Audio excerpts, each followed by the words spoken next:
ยวได้แต่หวัง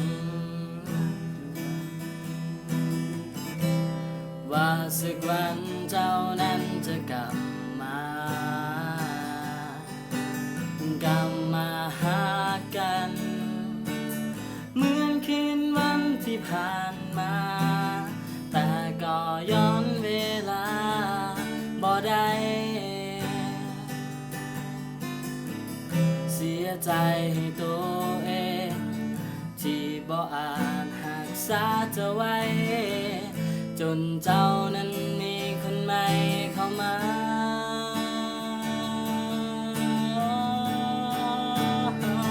เวรกรรมตามทันเจ็บบ่จำนิสัยมากง่ายเมื่อรู้ว่าเสียเจ้าไป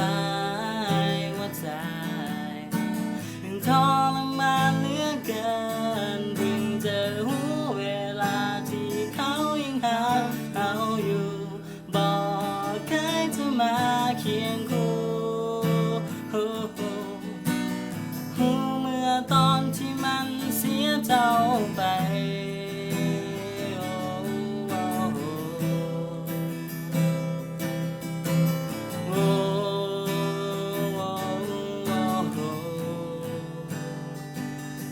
จากนี้ต้องเบิ่งแย่งตัวเองบ่มีอีกแล้วคำว่าคิดฮอดตอนที่ยังมีเจ้าหากสักคำบอกเคยบอกและยังนอกใจเวลาห่างกันขอบใจกับสิ่งดีๆที่เจ้านั้นมีให้กันจะเก็บมันไว้ให้ดี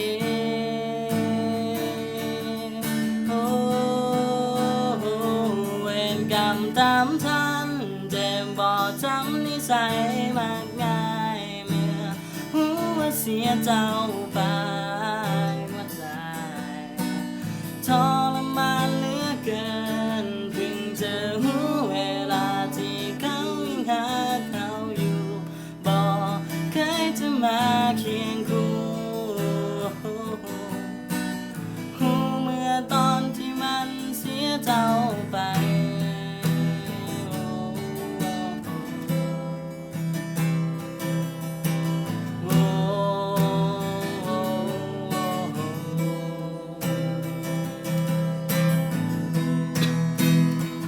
เวรกรรมตามทันเจ็บบ่จำนิสัยมากง่ายเมื่อรู้ว่าเสียเจ้าไปว่าใจ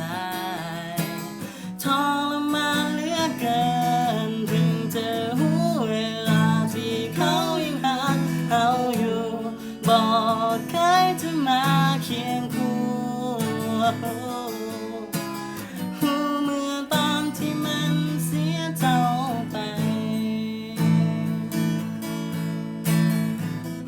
เมื่อตอนที่มันเสียเจ้าไป